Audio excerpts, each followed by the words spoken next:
अगर आप AI video बनाकर उनसे पैसे कमाना चाहते हो और आपको कोई टेंशन नहीं चाहिए कि पहले एआई से प्रॉम्प्ट जनरेट करवाओ, फिर उस प्रॉम्प्ट से इमेज बनाओ, फिर उस इमेज से वीडियो बनाओ, फिर वॉइस ओवर करो और एडिट करो, तो अब टेंशन लेने की बिल्कुल भी जरूरत नहीं है। आज मैं आपको एक ऐसा तरीका बताने वाला हूं जिससे आप सिर्फ एक स्टोरी से एआई वीडियो बना सकते हैं और ऐसे ही वीडियो अपलोड करके कई चैनल यूट्यूब पर महीने के 1 से 2 लाख रुपए तक आराम से कमा रहे हैं। यहां आप स्क्रीन पर देख सकते हो, आपको सिर्फ एक स्टोरी की जरूरत है। सिर्फ एक स्टोरी से आपका पूरा वीडियो, वो भी मात्र एक क्लिक में तैयार हो जाएगा। तो उसके लिए आपको बस इस वीडियो को पूरे ध्यान से देखना है, क्योंकि अगर आपसे एक भी गलती हो गई तो आपकी सारी मेहनत बेकार हो जाएगी। तो चलिए शुरू करते हैं। सबसे पहले फटाफट से इस वीडियो को एक लाइक कर दो और चैनल को सब्सक्राइब कर दो।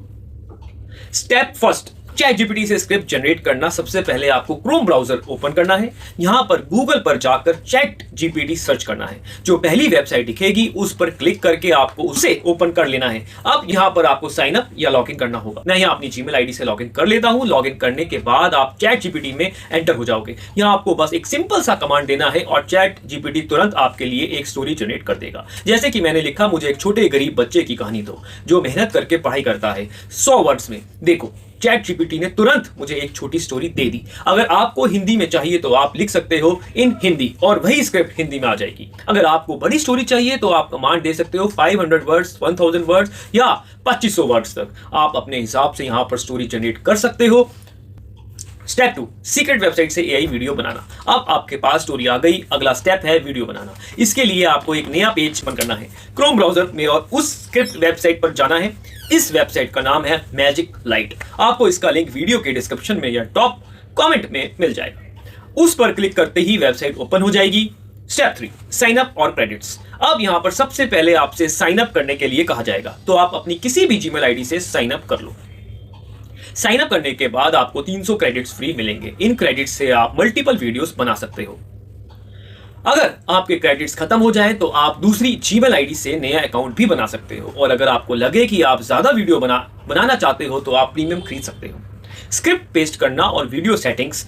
अब आपको कुछ नहीं करना है। जो स्टोरी आपने चैट जीपीटी से कॉपी की थी उसे यहां आकर पेस्ट कर देना है। ध्यान रहे, स्क्रिप्ट को बेसिक स्क्रिप्ट बॉक्स में पेस्ट करना है, स्मार्ट स्क्रिप्ट में नहीं। अब आपको नीचे एक्सपेक्ट रेशो चुनना है। अगर आपको लॉन्ग वीडियो चाहिए तो 16:9 लैंडस्केप चुनो और अगर आपको शॉर्ट रील्स चाहिए तो 9:16 पोर्ट्रेट चुनो।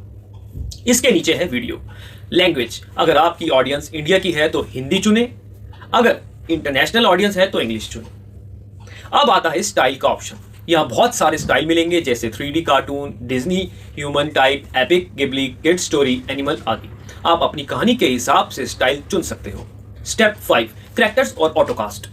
अब आपकी स्क्रिप्ट अपने आप 3-4 पार्ट्स में टूट जाएगी। हर पार्ट के लिए वेबसाइट ऑटोमेटिकली प्रॉम्प्ट बना देगी। अगर आपकी स्टोरी में कैरेक्टर्स हैं जैसे राजू और उसकी माँ या सोनू और उसकी माँ कैरेक्टर्स ऐड करने होंगे, इसके लिए प्लस आइकन पर क्लिक करो और अपनी पसंद से कैरेक्टर्स चुन लो। अगर आपको आसान चाहिए तो ऑटोकास्ट का ऑप्शन ऑन कर दो, यह खुद ही आपके कैरेक्टर्स को असाइन कर देगा। Step 6, all image plus background plus music plus voice. अब तीसरे स्टेप में वेबसाइट आपकी एआई इमेज जनरेट करेगी, साथ ही बैकग्राउंड म्यूजिक और वॉइस ओवर अपने आप लग जाएगा। यह प्रोसेस सिर्फ 1 से 1.5 मिनट लेता है। जितने भी सीन्स हैं सबके लिए इमेजेस और ऑडियो अपने आप बन जाएंगे। यहाँ एक पॉपअप आएगा, 85% क्रिएटर्स चूज एनिमेट ऑल। अगर आप चाहते हो कि आपके कैरेक्टर्स मूव करें तो एनिमेट ऑल चुन सकते हो, लेकिन यह प्रीमियम फीचर है। अगर आपको सिंपल वीडियो चाहिए तो नेक्स्ट पर क्लिक करके आगे बढ़ सकते हो। स्टेप 7, सबटाइटल्स और फाइनल वीडियो। अब आपकी एआई वीडियो लगभग तैयार है। फाइनल स्टेप में आप सबटाइटल्स भी ऐड कर सकते हो। इसके लिए सबटाइटल ऑप्शन में जाकर फॉन्ट स्टाइल और कलर चुन लो। अगर नहीं चाहिए तो इसे स्किप कर दो। अब फाइनली जनरेट बटन पर क्लिक करो। यहां आप वीडियो रेजोल्यूशन भी चुन सकते हो, 960p या फुल एचडी। और दोस्तों, बस आपकी पूरी वीडियो सिर्फ 1 मिनट के अंदर तैयार हो जाएगी। उसमें background music, voice over, subtitles सब कुछ अपने आप होगा। जैसे यहां पर देखो, हमारी स्टोरी सोनू और उसकी मां की थी तो वेबसाइट ने सोनू और उसकी मां की सीन्स स्क्रिप्ट के हिसाब से बना दिए। बैकग्राउंड भी स्टोरी के अनुसार बदल रहे हैं और पूरी वीडियो अपने आप जनरेट होकर रेडी है। अर्निंग्स, एग्जाम्पल और ऐसे ही वीडियो अपलोड करके कई चैनल यूट्यूब पर 1 से 2 लाख रुपए तक कमा रहे हैं, जैसे कि सोशल एआई चैनल जिनके मिलियंस व्यूज और सब्सक्राइबर्स हैं। तो दोस्तों, ऐसे ही आप अपना एआई वीडियो बना सकते हो सिर्फ एक क्लिक में बिना किसी एडिटिंग स्किल के। लेकिन लेकिन इसके लिए आपको अपने चैनल की कुछ इंपॉर्टेंट एआई सेटिंग्स ऑन करनी होगी ताकि आपका चैनल जल्दी ग्रो और मोनेटाइज भी हो जाए। महाभारत का कुरुक्षेत्र युद्ध धर्म अधर्म का महायुद्ध था जिसमें भगवान श्री कृष्ण ने पांडवों का पक्ष लिया, लेकिन युद्ध शुरू होने से ठीक पहले कृष्ण ने अपनी कूटनीति और दिव्य दृष्टि से 8 महान योद्धाओं का वध करवाया।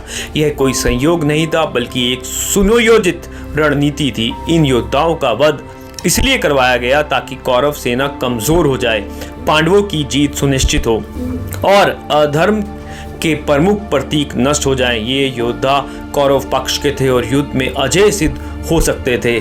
आए इन 8 योद्धाओं के नाम, उनके वध की कहानी और कारणों को विस्तार से जाने। शल्य कौन थे? माद्री के भाई, नकुल सहदेव के मामा और मद्र देश के राजा। वे एक कुशल रथी और योद्धा थे। वध कैसे हुआ? युद्ध से पहले कृष्ण ने शल्य को पांडव पक्ष में लाने की कोशिश की, लेकिन दुर्योधन ने उन्हें रास्ते में अतिथि सत्कार का बहाना बनाकर अपना पक्ष जीत लिया। अंततः युद्ध के दौरान कर्ण के बाद वे कौरव सेनापति बने, लेकिन कृष्ण की योजना से युधिष्ठिर ने शल्य को युद्ध भूमि में परास्त कर दिया। क्यों मरवा दिया? शल्य एक महान रथी थे जो कर्ण के सारथी बनकर अर्जुन को कठिनाई पहुंचा सकते थे।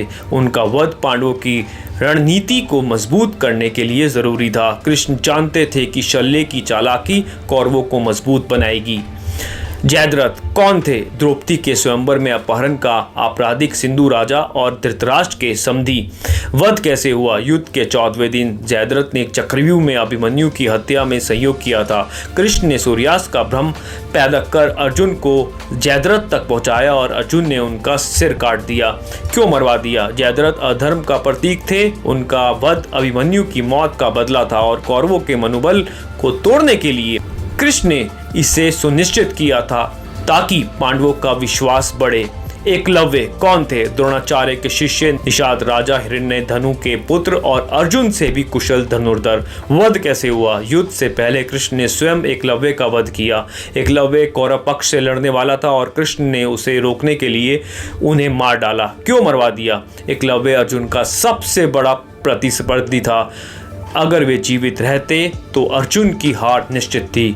कृष्ण ने धर्म की रक्षा के लिए ये कदम उठाया।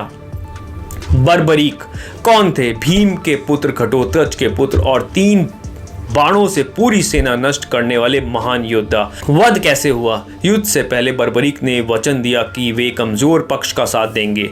कृष्ण ने क्षत्रिय वेश में उनका परीक्षण लिया और उनकी शक्ति देखकर उनका शीश दान मांग लिया। बर्बरीक का सिर युद्ध देखने के लिए एक पहाड़ी पर रखा गया। क्यों मरवा दिया? बर्बरीक की शक्ति से युद्ध अनंत काल तक चल सकता था। उनका वध पांडवों की जीत के लिए आवश्यक था, अन्यथा कौरव हमेशा मजबूत रहते।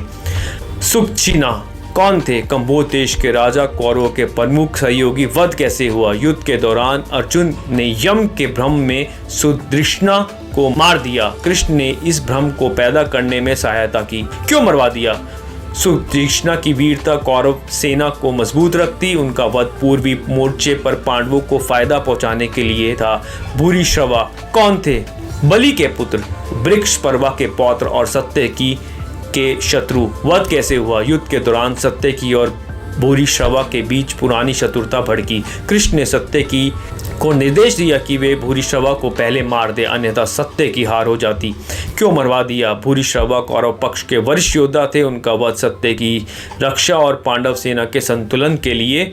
अलायुद्ध कौन थे? राक्षस योद्धा, घटोत्कच का शत्रु। वध कैसे हुआ? युद्ध के 14वें दिन रात्रि में घटोत्कच ने अलायुद्ध को मार गिराया। कृष्ण ने घटोत्कच को प्रोत्साहित किया। क्यों मरवा दिया? अलायुद्ध राक्षसी शक्तियों का प्रतीक था। उनका वध कौरवों के असुर समर्थकों को कमजोर करने के लिए था।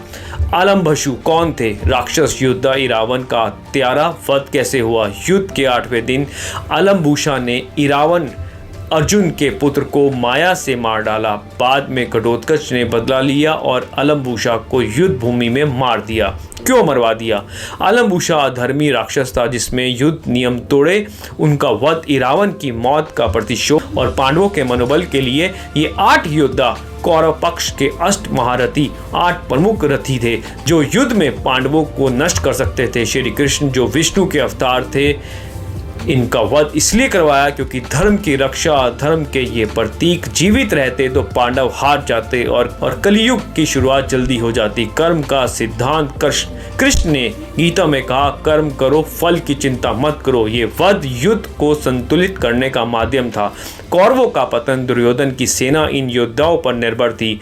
इनका बिना कौरव कमजोर पड़ गए। महाभारत सिखाता है कि युद्ध में कूटनीति जरूरी है, लेकिन अंत में धर्म ही जीतता है।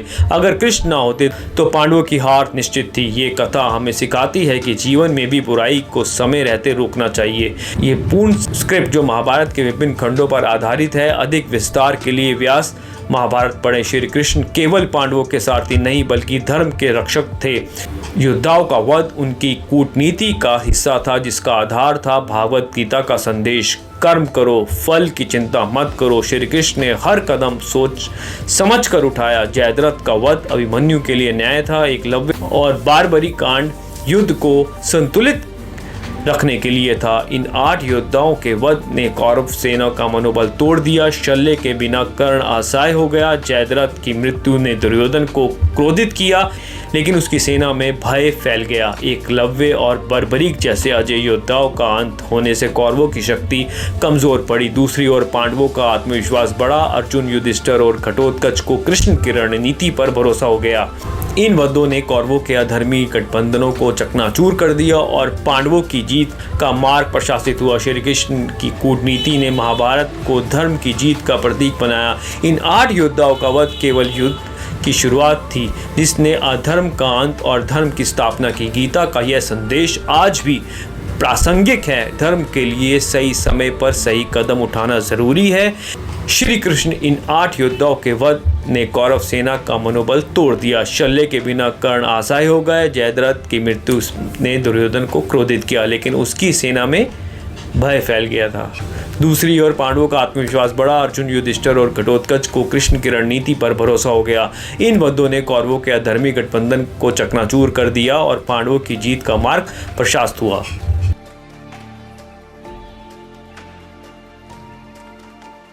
एक जमाने में सूरजपुर नाम का गांव नहीं था, बस एक सपना था। एक सपना जिसमें मिठास सिर्फ खाने में नहीं बल्कि लोगों के दिलों में होती थी। इस कहानी की शुरुआत होती है एक रहस्यमयी व्यक्ति से, जो अपने हाथों में सिर्फ मिठाई नहीं बल्कि भविष्य की चाबी लेकर आया था। उसका नाम था रोशन, और उसकी मिठाई में था एक जादू जो बदल सकता था किसी की पूरी जिंदगी। लेकिन क्या आप जानते हैं कि इस जादू के पीछे एक बड़ी कहानी छिपी थी? आओ आओ, खास घी की गर्मा गर्म रसगुल्ले, एक बार खाओगे तो बार बार याद करोगे। इतनी तारीफ कर रहा है भाई, जरा चखते हैं। अरे बिल्कुल, अभी अभी कढ़ाई से निकाले हैं, मजा आ जाएगा। गांव वाले उसके रसगुल्ले बड़े चाव से खाने लगे, लेकिन उन्हें नहीं पता था कि इन रसगुल्लों में छुपा है एक बड़ा रहस्य। गांव का अर्जुन भी मिठाई लेकर घर गया। रात को जब वह सोया तो उसे अजीब सा सपना आया। अरे ये क्या, पूरे गांव के बतखें मेरे पीछे क्यों दौड़ रही हैं? सुबह अर्जुन जब रोशन से मिला तो उसने हंसते हुए मजाक किया। ध्यान रखना अर्जुन भैया, कहीं सच में गांव के बतखें आपके पीछे ना पड़ जाएं। और जैसे ही अर्जुन अपने घर पहुंचा, सचमुच सारे बतखें उसके पीछे दौड़ पड़े। अर्जुन डर के मारे भागने लगा और रोशन जोर जोर से हंसने लगा। गांव की 2 सहेलियां नीलम और रिया रोशन की मिठाई के बारे में सुनकर उसके पास पहुंची। नीलम उत्सुकता से, रोशन भैया, सुना है आपकी मिठाई खाने से भविष्य दिखाई देता है, क्या ये सच है?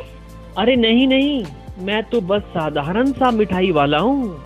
लेकिन अगले दिन सुबह जब नीलम और रिया मिली तो दोनों के पास अजीब किस्से थे। रिया चौंक कर बोली, नीलम, मैंने सपना देखा कि तेरी शादी एक 90 साल के बूढ़े से हो रही है। नीलम हैरान होकर बोली, और मैंने सपना देखा कि तू बोर्ड परीक्षा में फेल हो गई और कुएं में कूदकर जान दे दी। दोनों सहेलियां पहले हंसी में टाल देती हैं, लेकिन उन्हें नहीं पता था कि ये सपने सच होने वाले हैं। कुछ ही दिनों बाद नीलम के घर शादी की तैयारियां शुरू हो गई। नीलम रोते हुए, नहीं, ये तो वही है वही बूढ़ा आदमी जैसा रिया ने सपने में देखा था। और जब शादी शुरू होने वाली थी तभी अचानक रोशन पुलिस लेकर आ पहुंचा। रुक जाइए, ये शादी नहीं हो सकती। ये आदमी लड़कियों की तस्करी करता है, हमें इसकी तलाश थी। पुलिस ने उस बूढ़े आदमी को पकड़ लिया और नीलम की शादी रुक गई। रोशन ने नीलम की जिंदगी बचा ली। आप कौन हैं? बार बार सही समय पर हमें बचा कैसे लेते हैं? अरे मैं तो बस मिठाई वाला हूँ। लेकिन तभी नीलम को याद आया कि रिया फेल हो गई है और कुएं में कूदने जा रही है। रोशन भैया जल्दी चलो, रिया खतरे में है। रोशन तुरंत रिया के माता पिता को कुएं तक भेजता है। वे समय पर पहुंचकर रिया की जान बचा लेते हैं। नीलम अब रोशन की हकीकत जानने के लिए उसका पीछा करने लगी। एक रात उसने देखा कि एक आदमी को मिठाई खाने के बाद सपना आया था कि उसके घर चोरी होगी, और सचमुच आधी रात को 2 चोर उसके घर घुस गए। हाथ ऊपर, तुम लोग पकड़े गए। लेकिन यह सब रोशन की मदद से हुआ। नीलम ने वही रोशन से सच्चाई पूछी। अब और झूठ मत बोलो, आखिर तुम कौन हो? ठीक है, मैं तुम्हें सब सच बताता हूँ। मैं भविष्य से आया हूँ। असल में मैं एक वैज्ञानिक था। मैंने टाइम मशीन बनाई थी, लेकिन गलती से इस समय में फंस गया। मेरी मिठाई में एक खास तत्व है, उसे खाने वाले को अपना भविष्य दिखाई देता है। मैं यह इसलिए करता हूँ ताकि लोगों को उनके आने वाले खतरों से बचा सकूं। तो आप एक टाइम ट्रैवलर हो? हाँ, लेकिन अब शायद मैं अपने समय में कभी लौट ना पाऊँ। चिंता मत करो, आपका राज मैं किसी को नहीं बताऊंगी। धन्यवाद नीलम। और हाँ, अब से तुम मेरे लिए हमेशा मुफ्त में मिठाई खा सकती हो। और इस तरह रोशन, जो सिर्फ एक मिठाई वाला लगता था, दरअसल एक टाइम ट्रैवलर निकला। उसकी मिठाई में छुपा था भविष्य देखने का राज। नीलम और रिया ने उससे एक बड़ी सीख ली कि सच्चाई और अच्छाई ही सबसे बड़ी ताकत है। ढोलकपुर गांव में सुरेश नाम का एक लड़का रहता था। उसे चित्रकारी का बहुत शौक था। वह हमेशा चित्र बनाता रहता था। एक दिन जब वह चित्र बना रहा था तभी उसकी मुलाकात एक बूढ़ी औरत से हुई। बेटा, ये पेंसिल तुम्हारे लिए है, लेकिन याद रखना, इससे केवल गरीब और जरूरतमंदों के लिए ही चित्र बनाना। और अगर कभी तुम्हें मेरी मदद की जरूरत पड़े तो इस पेंसिल से मुझे चित्रित कर लेना। इतना कहकर बूढ़ी औरत गायब हो गई। सुरेश ने उत्सुकता से पेंसिल उठाई और एक आम बनाया। वाह, ये तो कमाल है। उसकी आंखें चमक उठी क्योंकि आम असली आम में बदल चुका था। उसने फिर एक कुत्ता बनाया और वह भी असली बन गया। सुरेश समझ गया कि यह कोई साधारण पेंसिल नहीं बल्कि जादुई पेंसिल है। उसने पेंसिल से भोजन, अनाज और कपड़े बनाए और गांव के गरीब लोगों को देने लगा। लोग उससे बहुत खुश थे। खबर राजा तक जा पहुंची। उन्होंने सुरेश को बुलाया। शाही बगीचे के लिए एक सोने का पेड़ बनाओ और अपनी पेंसिल मुझे दे दो। महाराज, मैं केवल गरीबों के लिए ही चित्र बनाता हूँ। आप तो पहले से ही बहुत अमीर हैं। यह सुनकर राजा गुस्से से लाल हो गया। उसने पेंसिल छीन ली और खुद एक सोने का पेड़ बनाने की कोशिश की, लेकिन पेड़ असली में नहीं बदला। मंत्री ने भी कोशिश की पर सब व्यर्थ रहा। सुरेश, अब तुम्हें मेरी बात माननी होगी, वरना मैं तुम्हें जेल में डाल दूंगा। सुरेश परेशान हुआ पर समझदारी से काम लिया। उसने पेंसिल से बूढ़ी औरत का चित्र बनाया और वह प्रकट हो गई। महाराज, आपके पास पहले से ही धन दौलत है, पर सुरेश गरीबों के लिए खुशियां बांट रहा है। यह पेंसिल इसके समर्पण और ईमानदारी की वजह से उसे मिली थी। किसी और के हाथ में यह जादू काम नहीं करेगा। राजा को अपनी गलती का एहसास हुआ। उसने सुरेश से माफी मांगी और उसे इनाम भी दिया। बूढ़ी औरत मुस्कुराकर गायब हो गई। बच्चों, इस कहानी से हमें यही सीख मिलती है कि ईमानदारी और निस्वार्थ सेवा सबसे बड़ा धन है। स्वार्थ और लालच हमें कभी सुख नहीं दे सकता। एक छोटे से गांव में विजय नाम का लड़का अपने माता पिता के साथ रहता था। परिवार बहुत गरीब था कि 2 वक्त की रोटी जुटाना भी मुश्किल था, मगर विजय पढ़ाई में बहुत तेज था। विजय, 2 बार फेल हो गया तू। अगर इस बार भी पास ना हुआ तो घर छोड़ देना पड़ेगा। पापा, अगर आप मुझे घर से निकाल देंगे तो मैं कहाँ जाऊँगा? इतना मत डांटो इसे, ये फिर से कोशिश करेगा। परीक्षा में फेल होने की खबर पूरे गांव में फैल गई। गांव के बच्चे विजय का मजाक उड़ाने लगे। फेलियर फेलियर, देखो फिर फेल हो गया। अब मैं घर भी नहीं जा सकता, सब मेरा मजाक उड़ाते हैं। दिल टूटने के बाद विजय गांव छोड़कर निकल पड़ा। चलते चलते उसे एक पुरानी झोपड़ी दिखाई दी। चलो यहाँ थोड़ा आराम कर लूं। अंदर से एक साधु निकलता है। बेटा, मैं जानता हूँ तू कौन है। ये ले, ये जादुई किताब तेरी मदद करेगी। जादुई किताब? ये मुझे कैसे मदद करेगी साधु महाराज? समय आने पर किताब तुझे रास्ता दिखाएगी पुत्र।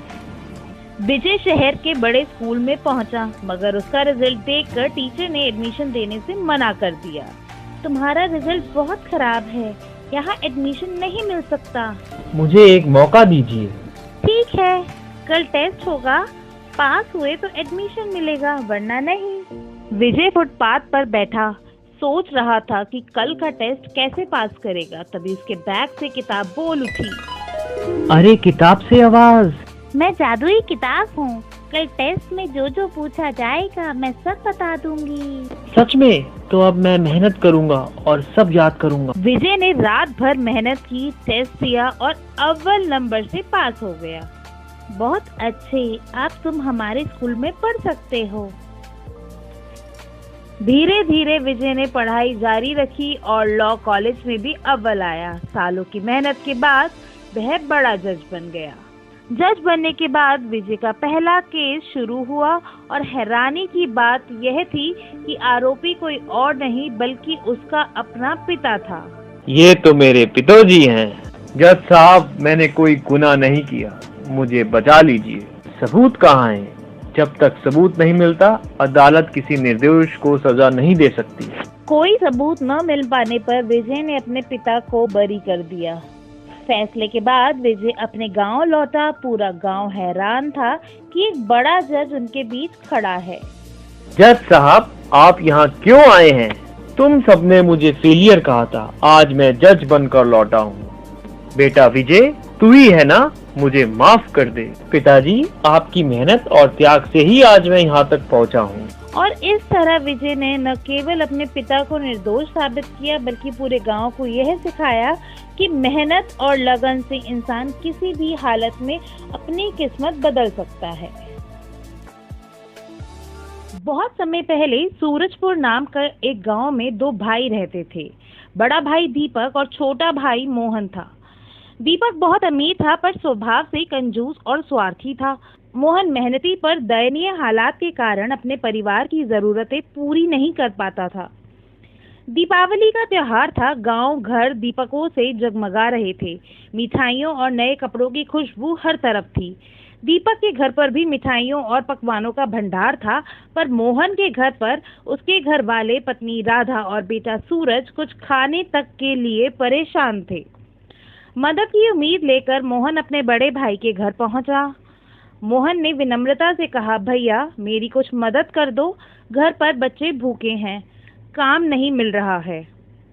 दीपक कठोरता से बोला, मोहन मेहनत करो, मैंने तुम्हें पिताजी का हिस्सा नहीं दिया था, मेरी भी मजबूरियां हैं, अब जाओ, मुझे परेशान मत करो। दीपक की बेदर्दी भरी बातें सुनकर मोहन का मन टूट गया। वह चुपचाप जंगल की तरफ निकल पड़ा। रास्ते में उसे एक बूढ़ा आदमी लकड़ियां बांधते दिखा। उसके पास लकड़ियों का ढेर था। मोहन ने सोचा, यदि मैं इनकी मदद कर दूं तो शायद कुछ पैसे मिल जाएं। मोहन ने बूढ़े की मदद की। बूढ़े ने उसकी हालत देखकर उससे पूछा, बेटा तू इतना दुखी क्यों है? मोहन बोला, घर पर खाने को कुछ नहीं है, कोशिश करता हूँ पर कमा नहीं पाता। बूढ़ा आदमी मंद मंद मुस्कुराकर बोला, ये लो बेटा, खोए की मिठाई। आगे जंगल में 4 पेड़ों के पास एक छोटी गुफा है, उस गुफा के भीतर 2 लड़कियां रहती हैं। अगर तुम उन्हें ये मिठाई दोगे तो उनसे एक वस्तु मांग लेना, सोने की कटोरी। बस याद रखना, ये कोई साधारण कटोरी नहीं है, यह जादुई है। जब भी तुम्हारी जरूरत पूरी हो जाए उस पर लाल कपड़ा ओढ़ा देना, तभी यह रुक जाएगी। मोहन ने बूढ़े की बात मानकर खोए की मिठाई ली और जंगल की ओर बढ़ा। थोड़ी दूर चलने पर उसे 4 बड़े पेड़ दिखाई दिए और उनमें से एक के पीछे एक गुफा थी। मोहन अंदर गया। गुफा के अंदर 2 लड़कियां बैठी थी। मोहन ने विनम्रता से मिठाई निकाली और उन्हें दे दी। पहली लड़की, यह खोए की मिठाई हमें बहुत पसंद है। दूसरी, इसके बदले हम तुम्हें क्या दें? जिस पर मोहन ने उनसे सोने की कटोरी मांग ली। लड़कियां बोली, हम तुम्हें यह कटोरी दे देंगे, पर सुनो, यह सादा कटोरी नहीं है, यह सोने की कटोरी है। तुम इससे जो मांगोगे वह दे देगी, और याद रखना, जब जरूरत पूरी हो जाए तो उस पर लाल कपड़ा ओढ़ा देना, तभी यह रुक जाएगी। मोहन ने कृतज्ञता से कटोरी ली और खुशी खुशी घर लौट आया। उसने घर आकर एक साफ चादर बिछाई और कटोरी रख दी। मोहन उत्साहित होकर कटोरी से, सोने की कटोरी, चावल दे दो। देखते ही देखते कटोरी से चावल निकलने लगे, फिर दाल, गेहूं और बाकी का राशन भी। मोहन ने जरूरत पूरी होने पर चादर पर लाल कपड़ा डालकर कटोरी को रोक दिया।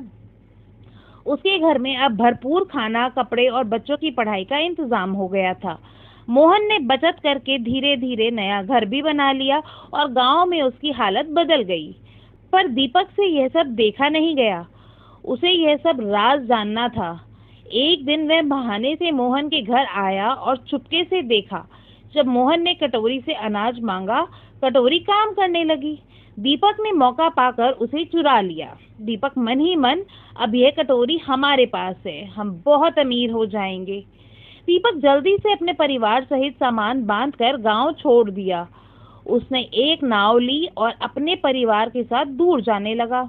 नाव में बैठकर दीपक की पत्नी ने कहा कि हम ये कटोरी लेकर गांव छोड़कर कहाँ जा रहे हैं। दीपक ने इस पर पत्नी को कटोरी की सारी बात बताई और फिर उसको आजमाया। दीपक ने सोने की कटोरी को नमक देने को कहा। कटोरी ने नमक निकालना शुरू कर दिया, पर दीपक को यह नहीं पता था कि इसे कैसे रोका जाए। उसने कई तरीके से इसे रोकने की कोशिश की, पर नमक लगातार बहता चला गया। नाव नमक से भरती गई और अंत में नाव डूब गई। दीपक और उसका परिवार लालच की वजह से डूब गए। कहते हैं उसी दिन से समुद्र का पानी खारा है, क्योंकि वह जादुई कटोरी अब भी समुद्र में नमक निकालती जा रही है। मोहन ने मेहनत और दया से जो पाया था उसे संतोष से रखा।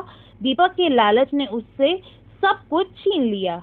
इस कहानी से हमें यह शिक्षा मिलती है कि लालच विनाश लाता है और संतोष व दया ही सच्ची समृद्धि है। दोस्तों, हमारे चैनल को लाइक और सब्सक्राइब जरूर करें। सोनू रोज रोज अपने जादुई मोबाइल से अच्छे काम करता था। कभी गरीबों को खाना देता, कभी बच्चों को खिलौने। लेकिन एक दिन उसने सोचा, चलो आज थोड़ा मजा किया जाए। अपने मोबाइल में टाइप किया, पिज्जा का पहाड़। तुरंत आसमान से पिज्जा गिरने लगे और देखते ही देखते पूरे गांव में एक बड़ा सा पिज्जा का पहाड़ बन गया। बच्चे खुशी से झूम उठे, वाह आज तो दावत है। लेकिन थोड़ी देर में परेशानी हो गई। गाय पिज्जा खा गई, कुत्ते पिज्जा के टुकड़े लेकर भागने लगे और चींटियां कतार बनाकर पिज्जा पर चढ़ गई। गांव गंदा होने लगा। सोनू को याद आया कि मोबाइल ने कहा था मजाक कम करना। उसने तुरंत टाइप किया, पिज्जा का पहाड़ गायब, और सब कुछ फिर से सामान्य हो गया। एक और दिन सोनू ने सोचा, अगर मैं लिख दूं सोने का पेड़ तो कैसा रहेगा। उसने मोबाइल में लिखा और बूम, गांव के बीचों बीच एक चमचमाता सोने का पेड़ उगाया। लोग खुश हो गए, लेकिन लालच में एक दूसरे से लड़ने लगे। सोना मेरा है, नहीं मेरा है। तब सोनू समझ गया कि लालच सबसे बड़ा दुश्मन है। उसने टाइप किया, सोने का पेड़ गायब, सबके घर खुशियां आ जाए। पेड़ गायब हो गया और गांव वालों के घर में जरूरी सामान अपने आप आ गया। एक दिन सोनू ने गलती से मोबाइल में टाइप किया, हाथी स्कूल में पढ़ाए। तुरंत स्कूल में एक बड़ा हाथी मास्टर जी की कुर्सी पर बैठ गया और बोला, आज मैं तुम्हें सूंड से लिखना सिखाऊंगा। बच्चे हंस हंस कर लोटपोट हो गए। मास्टर जी बोले, सोनू ये क्या मजाक है, जल्दी इसे ठीक करो। सोनू ने फटाफट टाइप किया। हाथी वापस जंगल में। हाथी खुश होकर चला गया। धीरे धीरे सोनू ने सीख लिया कि जादू से मजा तो आता है, लेकिन असली जादू अच्छे काम करने में है। मोबाइल उसकी मदद करता रहा, लेकिन हर बार उसे याद दिलाता, सच्चा जादू तुम्हारे दिल में है, मोबाइल सिर्फ एक साधन है। गांव वाले भी कहते हैं सोनू का मोबाइल जादुई है, लेकिन सोनू का दिल उससे भी ज्यादा जादुई है। कोकिलापुर गांव में नर्मदा नाम की एक बूढ़ी दादी रहती थी। नर्मदा को उसके बेटे और बहू ने अपने पोते रिंकू के साथ गांव में छोड़ दिया था। 1 वर्ष बीत गया था और अब घर में खाने को कुछ भी नहीं बचा था। एक दिन नर्मदा रिंकू को लेकर अपनी पड़ोसन निर्मला के घर गई और बोली, बहन लल्ला बहुत भूखा है, अगर कुछ खाना बना हो तो थोड़ा दे दो। निर्मला झुंझलाकर बोली, गांव बसा नहीं और भिखारी पहले आ गए। तेरे बेटे तुझे छोड़कर चले गए, अब पूरा गांव क्या तेरा भार ढोएगा। यह कहकर उसने दरवाजा बंद कर लिया। नर्मदा की आंखों में आंसू आ गए। रिंकू बोला, आप रो मत दादी, मैं बड़ा होकर ढेर सारे पैसे कमाऊंगा ताकि आपको किसी की बात ना सुननी पड़े। दादी ने उसे गले लगाते हुए कहा, तू ही तो मेरा लल्ला है, चल प्रधान जी के घर चलते हैं। प्रधान खटिया पर बैठा था। नर्मदा ने अपनी व्यथा सुनाई। प्रधान बोला, माँ अब से राशन मैं आपके घर भिजवा दूंगा। नर्मदा ने कहा, बेटा मैं बोझ नहीं बनना चाहती, राशन से दाल मखनी का ठेला लगाऊंगी। प्रधान ने सहमति दे दी। अगले दिन प्रधान ने सामान भिजवाया। नर्मदा दाल मखनी बनाने लगी और रिंकू पास ही खेलने चला गया। नदी किनारे उसे एक दिव्य पुरुष मिले। उन्होंने रिंकू को मिट्टी खाते देखा और पूछा, बेटा मिट्टी क्यों खा रहे हो? रिंकू ने मासूमियत से कहा, आप भी चखिए ना मामा जी। दिव्य पुरुष मुस्कुराए और बोले, तुम सचमुच बड़े भोले हो, लो ये तुम्हारे लिए। उनके हाथ से एक हीरे का जादुई चम्मच निकला और उन्होंने रिंकू को दे दिया। थोड़ी देर बाद नर्मदा आई तो रिंकू ने चम्मच दिखाया। नर्मदा चकित रह गई। उसने ठेले पर खाना बनाते समय उस चम्मच का इस्तेमाल किया। जब रिंकू ने प्रधान को उसी चम्मच से दाल मखनी खिलाई तो उसका स्वाद 100 गुना बढ़ गया। नर्मदा ने खुद चक्कर देखा तो वह भी हैरान रह गई। धीरे धीरे गांव में चर्चा फैल गई। सब नर्मदा की दाल मखनी खाने आने लगे। निर्मला को ईर्ष्या हुई। उसने चम्मच छीन लिया और खुद खाने लगी, लेकिन उसका मुंह जलने लगा। घबराकर उसने चम्मच वापस लौटा दिया और माफी मांगी। इसके बाद नर्मदा का ठेला चल पड़ा। उनकी दाल मखनी गांव का सबसे स्वादिष्ट व्यंजन बन गई। ऊंचे पहाड़ों में गांव गरीब अराव लकड़ी काटता है। अपनी विनम्र उपस्थिति के बावजूद अराव की आंखों में एक अटूट दयालुता चमकती है, जो ऊबड़ खाबड़ परिदृश्य में एक प्रकाश स्तंभ है। गांव वाले फुसफुसाते हैं, उनकी आवाज हवा में गूंजती है। अराव गरीब है, लेकिन उसका दिल सबसे बड़ा है। आरव की कुल्हाड़ी का हर वार उसकी आत्मा का प्रमाण है। उसकी परिस्थितियों की कठोरता के खिलाफ एक शांत विद्रोह। जंगल के घने आवरण के नीचे अराव अपनी कुल्हाड़ी घुमाता है। हर वार नम हवा में गूंजता है। लकड़ी से जूझते हुए उसके माथे पर पसीने की बूंदें थीं। उसकी थकान हर सांस में स्पष्ट थी। अविराम धूप नीचे गिरती है, जो जंगल को सहन शक्ति के झुलसते हुए क्रूसिबल में बदल देती है। मांसपेशियों में खिंचाव और दर्द होता है, फिर भी अराव एक अदृश्य शक्ति से प्रेरित होकर आगे बढ़ता है। कुल्हाड़ी का हर वार उसकी इच्छा का प्रमाण है। जंगल के दमनकारी आलिंगन के खिलाफ एक अवज्ञा, वह काम करना जारी रखता है। प्रकृति की शक्ति के खिलाफ एक मूक संघर्ष में बंद एक अकेला व्यक्ति। घने चंदवा से सूरज की रोशनी छनकर आती है, जो जंगल की शांत गहराई को रोशन करती है। अराव एक खुली जगह के किनारे पर रुक जाता है। उसकी निगाहें बुजुर्ग संतों के एक समूह की ओर खिंची चली जाती हैं। सन्यासी शांत ध्यान में बैठे हैं। उनके चेहरे शांत और स्थिर हैं, चिंतन में खोए हुए हैं। अराव सम्मानपूर्वक दूरी से देखता है, यह ध्यान रखते हुए कि उनकी पवित्र प्रथा में कोई बाधा न आए। जंगल अपनी सांस रोकता है। स्थिरता और गहन चिंतन का एक अभयारण्य। सूर्य की किरणें प्राचीन वन चंदवा से होकर गुजरती हैं। शांत एकांतवास को प्रकाश और छाया के मोज़ेक में रंगती हैं। अरव शांतिपूर्ण ध्यान में बैठता है। उसका थका हुआ चेहरा स्थिरता के बीच एक कठिन प्राप्त शांति को दर्शाता है। हवा चीड़ और नम मिट्टी की गंध से भरी हुई है। प्रकृति की शांति का एक सिम्फनी। शिज्ञानी आंखों से आरव को देखते हैं। उनकी उपस्थिति हरे भरे डेप्थ्स में ज्ञान का प्रतीक है। मेरे बेटे, तुम्हारे चेहरे पर थकान है, लेकिन तुम्हारे दिल में शांति है। मुझे बताओ, तुम्हें क्या परेशान करता है? शे ने पूछा। उनकी आवाज पेड़ों के माध्यम से धीरे से गूंज रही थी। घने जंगल के आवरण से सूरज की किरणें छनकर आती हैं, जो एक एकांत आश्रम को रोशन करती हैं। अरव शांत चिंतन में बैठा है। उसकी भौहें चिंता से गहरी मुड़ी हुई हैं। एक भारी बोझ उसके दिल पर है। पास के गांव की परेशानियां उसके थके हुए चेहरे पर अंकित है। उसकी आवाज दुख से भरी हुई शांत जंगल में गूंजती है। मैं गांव के बच्चों की गरीबी, भूख और उनकी निरक्षरता से बोझिल हूं। जंगल के हृदय में हवा अनकही बुद्धि से भरी हुई है, जैसा कि सबसे बड़े तपस्वी अपने थैले में हाथ डालते हैं। वह एक बैग निकालता है जो एक अलौकिक प्रकाश से चमकता है। घने चंदवा से छनकर आने वाली धब्बेदार धूप को पकड़ता है। वह बैग आरव को देता है। उसकी आंखें गंभीर चेतावनी से भरी हुई हैं। आरव, यह एक जादुई बैग है। यह जो भी आवश्यक होगा वह उत्पन्न करेगा, लेकिन याद रखें, साधु की आवाज गंभीरता से गूंजती है, हमेशा इसका उपयोग अच्छे के लिए करें। आरव अपने घर में कदम रखता है। उसके हाथ में बैग का वजन भारी है, जो उम्मीद और निराशा का प्रतीक है। वह बैग को कसकर पकड़ता है। उसकी भौहें चिंता से सिकुड़ी हुई हैं और उसके होंठों पर एक मूक विनती बन रही है। आरव की आवाज लालसा से कांपती है। जब वह फुसफुसाता है, काश मां के लिए कुछ खाना होता। एक पल में बैग हिलने लगता है। अंदर से एक जादुई गर्मी निकलती है। एक चमकदार चमक बैग से फैलती है, क्योंकि गर्म रोटियां और जीवंत सब्जियां प्रकट होती हैं, जो उसकी हार्दिक इच्छा का उत्तर है। आरवी अवाक विस्मय से देखता है। उसकी आंखें भोजन के चमत्कारी प्रकटन पर विस्मय और राहत के मिश्रण से चौड़ी हैं। अपने घर के अंदर अर्व विचारों के सागर में खोया हुआ है। उसकी भौहें चिंता से सिकुड़ी हुई हैं। एक शांत इच्छा उसके होठों से निकलती है, लालसा से भरी। काश गांव के बच्चों के पास पढ़ने के लिए किताबें होती। उसका हाथ एक फटे हुए बैग की ओर बढ़ता है, बदलाव का एक मौन वादा। बैग के अंदर से आशा की किरण निकलती है। किताबों और नोटबुक का ढेर ज्ञान और रोमांच का वादा करता है। ये किताबें अर्व के समर्पण का प्रमाण है, जो युवा दिमागों को प्रेरित करने के लिए तैयार है। उज्ज्वल चौकस सूरज के नीचे गांव उत्सुकता से जागता है। आरव आगे बढ़ता है। उसकी छवि आशावादी क्षितिज के खिलाफ बनी है। आश्चर्य ने ग्रामीणों के चेहरों पर रंग भर दिया, क्योंकि आरव ने अपना उदार कार्य शुरू किया। किताबें और खाना हाथ बदलते हैं, साधारण क्षणों को असाधारण में बदल देते हैं। अविरत धूप के नीचे धूल के बवंडर आरव और एक लालची आदमी के चारों ओर सूखे गांव में नाचते हैं। लालची आदमी आगे बढ़ता है। उसकी छाया आरव पर मंडरा रही है। उसकी आंखों में खतरा है। मुझे वह बैग दो, लालची आदमी गुर्राया। उसकी आवाज लालच से भरी हुई थी। मैं इसमें से सोना और चांदी ले लूंगा और अमीर बन जाऊंगा। आरव का छोटा सा शरीर कांपता है, लेकिन बैग पर उसकी पकड़ मजबूत होती है। उंगलियां फटी हुई कपड़े के खिलाफ हड्डी सफेद होती हैं। आरव की आंखों में अवज्ञा भड़कती है, क्योंकि वह लालची आदमी की आंखों से सीधे मिलता है। नहीं, आरव घोषित करता है। डर के बावजूद उसकी आवाज दृढ़ है। झुलसाने वाले लालच के खिलाफ एक शब्द। रात के आवरण में एक लालची आदमी दुबका हुआ है। उसकी आंखें लालच से चमक रही हैं, क्योंकि वह एक अकेले बैग पर नजर रखता है। वह अड़ियल पट्टियों से जूझता है और तनावग्रस्त होता है। उसके गुप्त नजरें उसके अपराध बोध से भरी मंशाओं को उजागर करती हैं। अंतिम हताश झटके के साथ बैग फट जाता है, जिसमें खाली जगह और टूटी हुई उम्मीदों के सिवा कुछ नहीं दिखता। उसका चेहरा निराशा और भ्रम के एक भद्दे मुखौटे में बदल जाता है, क्योंकि कथावाचक के शब्द रात में गूंजते हैं। यह बैग केवल एक शुद्ध हृदय वाले व्यक्ति के लिए है। अराव, बोझिल होते हुए भी आशावादी, एक साधारण सा बैग संघर्षरत गांव के दिल में ले जाता है। इस बदलाव से अनजान जो इसमें है। भोजन वितरित होने पर मुस्कान खिलने लगती है।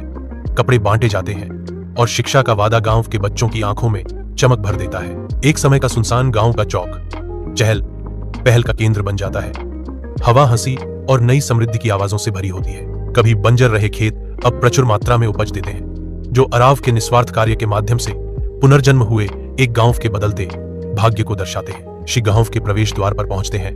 उनके चेहरे प्रत्याशा से भरे हुए हैं, क्योंकि वे अपने सामने के दृश्य का सर्वेक्षण करते हैं। उन्हें एक गहरी अनुभूति होती है। आरव ने जादुई बैग का निस्वार्थ उपयोग केवल दूसरों के लिए खुशी और समृद्धि लाने के लिए किया है। श्री आरव के पास आते हैं। उनकी आवाजें गर्मजोशी और प्रशंसा से भरी हुई हैं। बेटा, तुमने साबित कर दिया है कि असली दौलत सोना और चांदी में नहीं, बल्कि दूसरों को खुश करने में है। गांव में एक पवित्र वादा गूंजता है, क्योंकि श्री घोषणा करते हैं, यह बैग हमेशा आपके साथ रहेगा। आरव की असीम उदारता का एक प्रमाण। गांव के विशाल आकाश के नीचे आरव की आंखें खुशी के आंसुओं से चमकती हैं, जो एक गहन अपनत्व की भावना को दर्शाती हैं। उनकी हंसी बच्चों की खुशी भरी चीखों के साथ घुल जाती है, जब वह उनके बीच घुटने टेकते हैं, जो गर्मी और ज्ञान का प्रतीक है। धूल के कण धूप में नाचते हैं, क्योंकि आरव धीरे से एक बच्चे के हाथ का मार्गदर्शन करते हैं, उन्हें ज्ञान और आश्चर्य की दुनिया में ले जाते हैं। बच्चों के चेहरे जिज्ञासा और प्रशंसा से चमकते हुए आरव की वृद्धि और उन खोज की अपनी यात्रा को दर्शाते हैं। प्रत्येक पाठ एक साझा जुड़ाव का क्षण है, जो गांव के भीतर आशा और सौहार्द का ताना बाना बुनता है। आराध्य और बच्चे सीखने की सरल शुद्ध खुशी के साथ कंपन करते हैं, क्योंकि वे ऐसी यादें बनाते हैं जो जीवन भर रहेंगी। गांधीनगर नाम का एक छोटा सा गांव था, जहां एक बड़ा बाजार लगता था। गर्मियों के मौसम में बाजार की सारी भीड़ बलदेव की पेप्सी की दुकान पर लगी रहती थी। बच्चे हो या बड़े, सभी को बलदेव की पेप्सी बहुत पसंद आती थी। बलदेव पूरी ईमानदारी से पेप्सी बनाया करता था, जिसमें अच्छा फिल्टर पानी, साफ चीनी और साफ सुथरे तरीके से बनाया गया जूस होता था। जिसे वह प्लास्टिक की थैली में भरता था। बलदेव की 1 रुपए वाली पेप्सी बहुत बिकती थी और कुछ ही देर में उसका सारा स्टॉक खत्म हो जाता था। बलदेव की दुकान के सामने पवन की दुकान थी जो आइसक्रीम बेचता था, पर गर्मियों के बावजूद उसकी आइसक्रीम नहीं बिक रही थी। पवन को हैरानी होती थी कि बलदेव अपनी पेप्सी में क्या मिलाता है कि सारे गांव वाले सिर्फ उसी की पेप्सी पीते हैं। एक ग्राहक ने बताया कि सस्ती होने के कारण वह ज्यादा बिकती है। किसी ने पवन को सलाह दी कि वह भी बाजार से कंपनी वाली पेप्सी खरीद कर बेचना शुरू कर दे। पवन को यह विचार अच्छा लगा और वह शहर जाकर ढेर सारी जूस वाली पेप्सी खरीद लाया। पवन ने एक बोर्ड लगाकर घोषणा की कि उसके यहाँ पेप्सी मिलेगी। एक छोटा बच्चा आया और कई रंगों की पेप्सी खरीदी। पवन ने उसे एक और पेप्सी मुफ्त में दी और कहा कि वह अपने दोस्त को भी बताए। पवन की यह तरकीब काम कर गई और जल्द ही उसकी दुकान पर बच्चे और लोगों की भीड़ लगने लगी। गांव वालों ने आज तक सिर्फ बलदेव की पेप्सी चखी थी, पर उन्हें कंपनी का स्वाद भी अच्छा लगने लगा। बलदेव की दुकान पर ग्राहक कम हो गए। बलदेव ने खुद को तसल्ली दी कि सब्र रखना होगा और लोग वापस आएंगे। कुछ दिनों बाद गांव के सरपंच बलदेव की दुकान पर आए और उसकी परेशानी पूछी। सरपंच ने उसको ढांढस बंधाया कि यह कुछ ही दिनों की बात है और बलदेव की पेप्सी शहर की कंपनी वाली पेप्सी से अच्छी होगी। सरपंच ने बलदेव से 50 पेप्सी खरीदी क्योंकि उनके पोता पोती शहर से आ रहे थे। सरपंच के घर जाकर उनके पोते ने पेप्सी पीने से मना कर दिया क्योंकि उनका मानना था कि इन पेप्सी में मिलावट होती है जो बच्चों को बीमार कर देती है। इस पर सरपंच ने समझाया कि यह पेप्सी बलदेव खुद बनाता है बिना मिलावट के और वे इसे सालों से पी रहे हैं। सरपंच की बेटी नेहा जो शहर से आई थी, उसने वह पेप्सी पीकर कहा कि यह बहुत अच्छी है।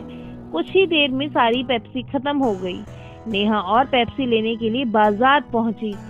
वहां भीड़ देखकर पवन की दुकान में गई और 20 पेप्सी मांगी। जैसे ही पवन ने फ्रिज से पैकेट निकाला, नेहा ने लेने से मना कर दिया और कहा कि उसे केमिकल वाली पेप्सी नहीं चाहिए। नेहा ने वहां खड़े लोगों को समझाया कि ये पेप्सी शहर की कंपनियों में केमिकल्स डालकर बनती है जो हानिकारक है और बच्चों को बीमार कर सकती है। नेहा ने बताया कि वह गांव में बनने वाली पेप्सी लेने आई है जिसके लिए उसे बलदेव भाई की दुकान पर जाने को कहा गया। केमिकल वाली पेप्सी की बात गांव में आग की तरह फैल गई और माता पिता ने अपने बच्चों को पवन की दुकान से पेप्सी लेने के लिए मना कर दिया। लोगों को बलदेव की अच्छाई समझ आ गई और एक बार फिर बलदेव की पेप्सी बिकने लगी। पवन की दुकान से कोई खरीदारी नहीं कर रहा था और थक हार कर पवन ने पेप्सी बेचना ही छोड़ दिया। इस तरह नेहा ने पूरे गांव को बीमार होने से बचा लिया। महाभारत का युद्ध जिसमें भाई ने भाई का खून बहाया, दोस्त दुश्मन बने और पूरी दुनिया ने धर्म और अधर्म की सबसे बड़ी लड़ाई देखी। लेकिन क्या आप जानते हैं कि इस महायुद्ध की जड़ एक ऐसी महिला में छुपा हुआ रहस्य था जिसका नाम था कुंती। कुंती का जीवन बचपन से ही अद्भुत घटनाओं से भरा रहा। उनका जन्म यदुवंश के महाराज शूरसेन के घर हुआ, लेकिन किस्मत ने उन्हें एक अलग राह पर ला खड़ा किया। छोटी उम्र में ही उनके चाचा राजा कुंती भोज ने उन्हें गोद ले लिया। कुंती की आंखों में बुद्धि की चमक थी और स्वभाव में गहरी गंभीरता। महल में राजसी ठाट बाट था, लेकिन कुंती साधारण जीवन को अधिक पसंद करती थी। वह घंटों बगीचे में ध्यान लगाती और ऋषियों विद्वानों की सेवा करती। एक बार अपने मधुर स्वभाव और समर्पण से कुंती ने ऋषि दुर्वासा को इतना प्रसन्न कर दिया कि उन्होंने उन्हें एक अद्भुत वरदान दे दिया। उन्होंने कहा, पुत्री, मैं तुम्हें एक ऐसा मंत्र देता हूँ जिसके द्वारा तुम किसी भी देवता को बुलाकर उनसे संतान प्राप्त कर सकती हो। यह वरदान से अधिक एक अग्नि परीक्षा थी। एक मासूम कन्या के लिए यह केवल एक दिव्य खेल जैसा प्रतीत हुआ, लेकिन यही भविष्य में पूरे महाभारत की दिशा तय करने वाला बना। समय बीतता गया, लेकिन युवा कुंती के मन में ऋषि दुर्वासा का दिया हुआ मंत्र अक्सर गूंजता। आखिर एक दिन उनकी जिज्ञासा ने उन्हें इसे आजमाने पर मजबूर कर दिया। सुबह का समय था, गंगा किनारे हल्की हवा बह रही थी और सूरज की पहली किरणें जल पर सोने सी आभा बिखेर रही थी। कुंती ने मन ही मन सूर्य देव का स्मरण कर मंत्र जाप किया। क्षण भर में वातावरण बदल गया, चारों ओर सुनहरी रोशनी फैल गई और सूर्यदेव प्रकट हुए। सूर्यदेव ने कहा, कुंती, तुम्हारे आह्वान से मैं यहाँ उपस्थित हुआ हूँ। यह मंत्र व्यर्थ नहीं जा सकता। मैं तुम्हें एक तेजस्वी पुत्र का वरदान देता हूँ। क्षण भर में कुंती की कोख में एक दिव्य बालक आ गया। उसका शरीर सूर्य के समान तेजस्वी था, लेकिन कुंती उस समय अविवाहित थी। की कठोर परंपराएं और बदनामी के भय से उनके सामने पहाड़ बनकर खड़ा था। उन्होंने अपने नवजात शिशु को एक सुंदर टोकरी में रखा, उसमें कुछ कीमती वस्तुएं और एक पत्र रखा और गंगा के बहाव में छोड़ दिया। टोकरी पानी पर तैरती चली गई और कुंती की आंखों से आंसू रुकने का नाम नहीं ले रहे थे। यही वह पल था जिसने महाभारत के इतिहास को जन्म दिया और भाइयों को शत्रु बना दिया। समय बीता और कुंती का विवाह हस्तिनापुर के राजकुमार पांडु से हुआ। पांडु एक साहसी और न्यायप्रिय राजा थे। कुंती ने सोचा कि अब उनका जीवन शांत और वैभव से भरा होगा, लेकिन नीति ने उनके लिए एक और राह चुन रखी थी। एक दिन वन में शिकार करते समय ऋषि ने पांडु को श्राप दे दिया कि जिस दिन वे अपनी पत्नी को स्पर्श करेंगे उसी दिन उनकी मृत्यु हो जाएगी। यह श्राप उनके जीवन का सबसे बड़ा संकट बन गया। संतान की कामना तो थी, लेकिन श्राप के कारण असंभव था। तभी कुंती को अपने बचपन का अद्भुत वरदान याद आया। उन्होंने पांडु को यह रहस्य बताया। सबसे पहले कुंती ने धर्मराज यम का स्मरण किया और उनसे युधिष्ठिर का जन्म हुआ। फिर वायुदेव के आशीर्वाद से भीम का जन्म हुआ। इसके बाद इंद्र के आह्वान से अर्जुन का जन्म हुआ। पांडु की दूसरी पत्नी माद्री ने भी कुंती से यह मंत्र प्राप्त किया और अश्विनी कुमारों को बुलाकर नकुल और सहदेव को जन्म दिया। इस प्रकार पांचों पांडव दिव्य और चमत्कारी ढंग से जन्मे। लेकिन कुंती का पहला पुत्र, जिसे उन्होंने गंगा में प्रवाहित कर दिया था, कर्ण, उस समय अपने भाइयों से अनजान अलग जीवन जी रहा था। कर्ण को गंगा किनारे सारथी अधिरथ और उनकी पत्नी राधा ने पाया और अपना पुत्र मान लिया। कर्ण की प्रतिभा अद्वितीय थी। वह अर्जुन जैसे श्रेष्ठ योद्धा को भी चुनौती दे सकता था, लेकिन उसकी जाति और जन्म ने अक्सर उसे अपमानित कराया। दुर्योधन ने इस अपमान को तोड़ा और कर्ण को अंग देश का राजा बनाया। कृतज्ञ कर्ण ने दुर्योधन की मित्रता को अपना सबसे बड़ा धर्म मान लिया। यही से कर्ण और दुर्योधन की अटूट दोस्ती शुरू हुई। यह वही कर्ण था, कुंती का पहला पुत्र, जो अब पांडवों का सबसे बड़ा प्रतिद्वंदी बन चुका था।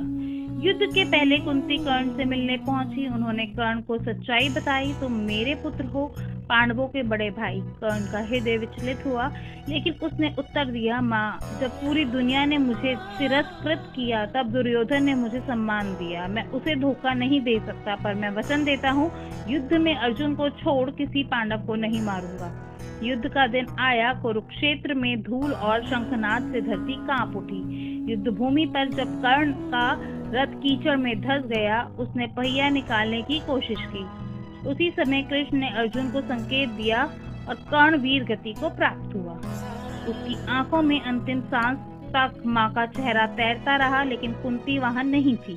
कुंती का हृदय चुपचाप रोता रहा, क्योंकि उन्होंने अपने ही पुत्र को खो दिया था। यही वही क्षण था जिसने साबित कर दिया था कि नियति चाहे कितनी भी क्रूर क्यों न हो, उसका लिखा कोई नहीं बदल सकता। कुंती का एक छोटा सा रहस्य जिसने भाइयों को शत्रु बना दिया और इतिहास को हमेशा के लिए बदल दिया।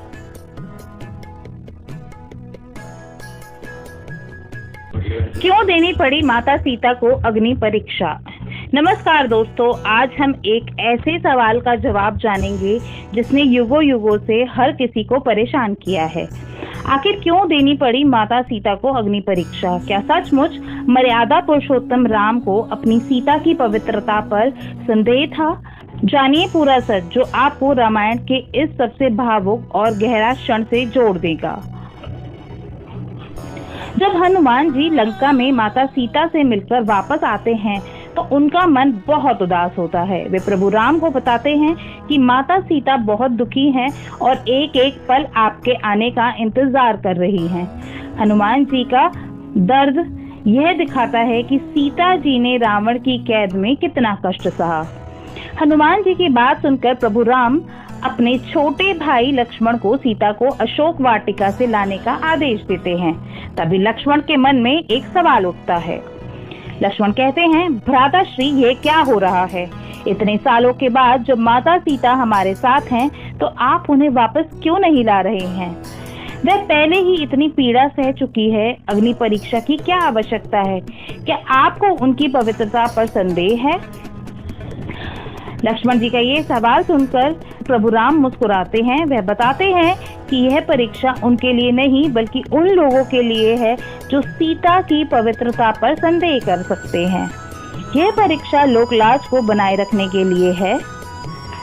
और यहीं पर प्रभु राम एक ऐसा रहस्य खोलते हैं जो बहुत कम लोग जानते हैं। वह लक्ष्मण को बताते हैं कि जिस सीता का रावण ने हरण किया था वह असली सीता नहीं थी बल्कि उनकी छाया थी, जिसे छाया सीता कहा जाता है।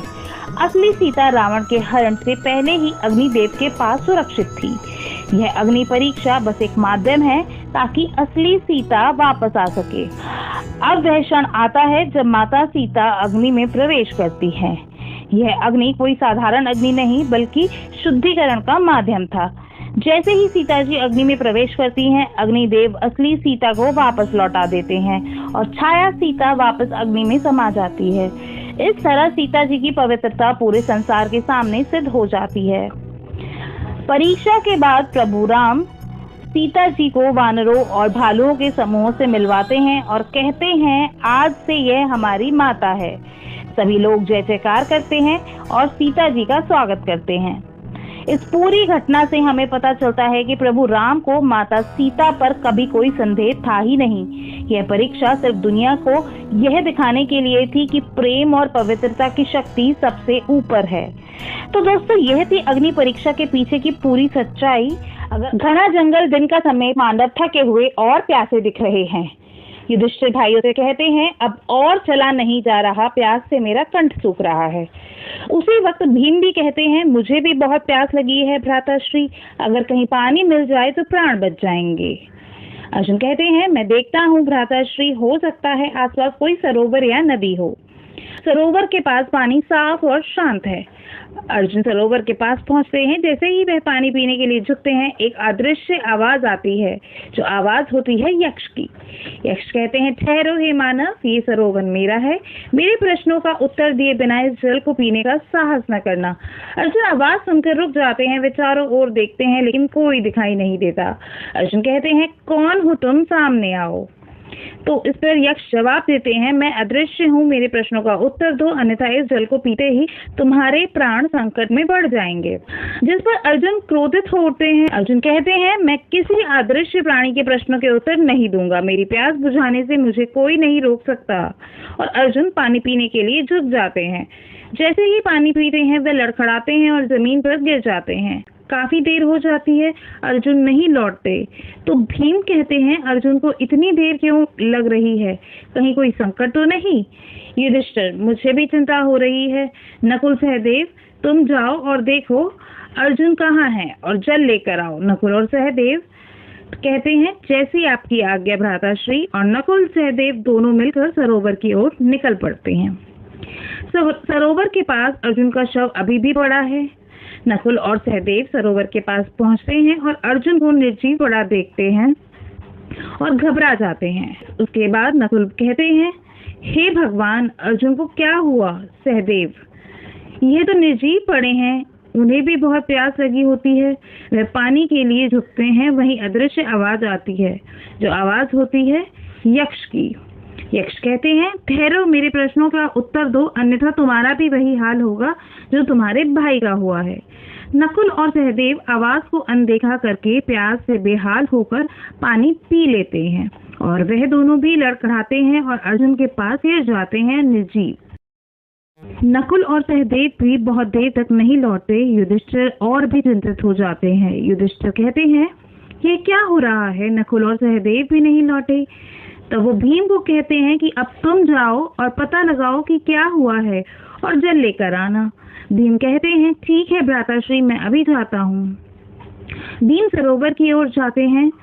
सरोवर के पास सभी चारों भाई निर्जीव पड़े हैं। भीम सरोवर के पास पहुंचते हैं और अपने चारों भाइयों को निर्जीव पड़ा देखते हैं। वे क्रोधित और दुखी होते हैं। भीम कहते हैं, यह किसने किया है? कौन है जो मेरे भाइयों को इस अवस्था में पहुंचाने का साहस करता है? उसे भी जोरदार प्यास लगी होती है। वह भी पानी पीने के लिए झुकते हैं। वहीं अदृश्य आवाज आती है, जो आवाज होती है यक्ष की। वह कहते हैं, ठहरो हे भीम, मेरे प्रश्नों का उत्तर दो, अन्यथा तुम भी अपने भाइयों का अनुसरण करोगे। भीम उस आवाज को अनदेखा करता है। भीम कहते हैं, मैं किसी अदृश्य प्राणी के आदेश नहीं मानता, मेरी प्यास सबसे पहले है। भीम पानी पीते हैं और लड़खड़ाकर गिर जाते हैं निर्जीव। अब जंगल में युधिष्ठिर अकेले हैं और चिंतित है। उन्हें आभास होता है कि कुछ अनिष्ट जरूर हुआ है। युधिष्ठिर कहते हैं, मेरे सभी भाई कहाँ रह गए? मुझे स्वयं ही जाकर देखना होगा। युधिष्ठिर सरोवर की ओर जाते हैं। सरोवर के पास सभी भाइयों को निर्जीव देखकर युधिष्ठिर सरोवर के पास पहुंचकर अपने सभी भाइयों को निर्जीव पड़ा देखते हैं। वे गहरे दुख में डूब जाते हैं। युधिष्ठिर कहते हैं, हे भाइयों, यह क्या हो गया? किसने तुम्हें इस अवस्था में पहुंचाया? युधिष्ठिर को भी प्यास लगी होती है। वे पानी पीने के लिए झुकते हैं। इस बार यक्ष प्रकट होते हैं। यक्ष कहते हैं, ठहरो युधिष्ठिर, ये सरोवर मेरा है। तुम्हारे भाइयों ने मेरी बात नहीं मानी और बिना प्रश्नों का उत्तर दिए जल पी लिया, इसलिए उनकी यह दशा हुई है। यदि तुम भी ऐसा ही करोगे तो तुम्हारा भी वही हश्र होगा। युधिष्ठिर यक्ष को देखकर शांत और विनीत भाव से खड़े होते हैं। युधिष्ठिर कहते हैं, हे यक्षराज, मैं आपकी बात मानता हूँ। मैं आपके प्रश्नों के उत्तर देने के लिए तैयार हूँ। कृपया अपने प्रश्न पूछे। यक्ष, बहुत अच्छे युधिष्ठिर, तो सुनो, मेरा पहला प्रश्न है, मनुष्य का सबसे बड़ा सहारा क्या है? युधिष्ठिर इसके जवाब में कहते हैं, धैर्य। यक्ष बोलते हैं, उत्तम। अगला प्रश्न है, क्या चीज सूर्य को उदय होने के लिए प्रेरित करती है? युधिष्ठिर इसके जवाब में कहते हैं, ब्रह्मा। यक्ष कहते हैं, ठीक है। अगला प्रश्न, किस चीज से मनुष्य बुद्धिमान बनता है? युधिष्ठिर का जवाब आता है, सज्जनों की संगति से। यक्ष इस पर कहते हैं, बहुत खूब। प्रश्न 4, संसार में सबसे आश्चर्यजनक क्या है? युधिष्ठिर, हर दिन असंख्य जीव मृत्यु को प्राप्त होते हैं, फिर विशेष जीव हमारे जीवित रहने की इच्छा रखते हैं, यही सबसे बड़ा आश्चर्य है। यक्ष कहते हैं, सच कहा युधिष्ठिर। अंतिम प्रश्न पूछते हैं वे, सबसे बड़ा धर्म क्या है? युधिष्ठिर कहते हैं, अहिंसा। यक्ष, हे युधिष्ठिर, मैं तुम्हारे उत्तरों से अत्यंत प्रसन्न हूँ। तुम्हारी बुद्धिमता और धर्मपरायण अद्भुत है। मैं तुम्हें एक वरदान देना चाहता हूँ कि मैं तुम्हारे एक भाई को जीवित कर सकता हूँ। बताओ, तुम किसे जीवित कराना चाहते हो? युधिष्ठिर थोड़ी देर सोचते हैं। युधिष्ठिर कहते हैं, हे यक्षराज, मैं नकुल को जीवित कराना चाहता हूँ। यक्ष थोड़ा आश्चर्यचकित होते हैं। यक्ष ने उनसे पूछा, नकुल को क्यों?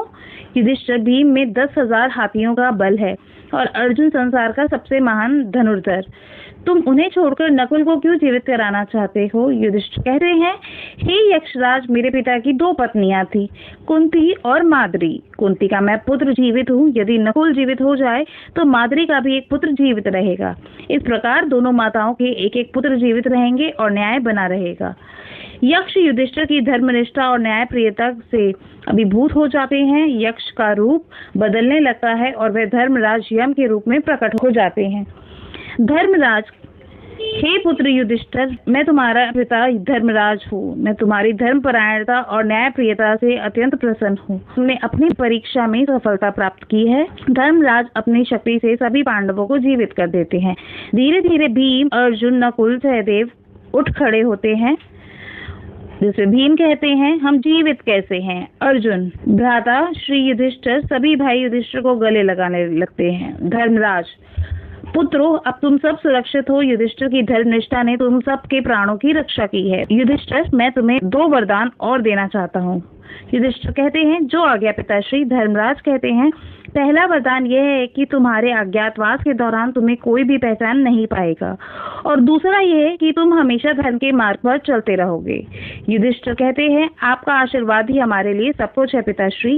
धर्मराज मुस्कुराते हैं और अंतर्ध्यान हो जाते हैं।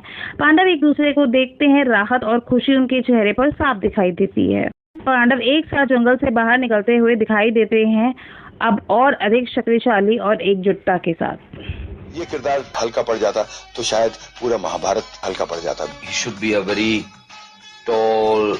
and a dynamic personality who could literally carry the Mahabharata on his shoulders. I find him the pillar of Mahabharata.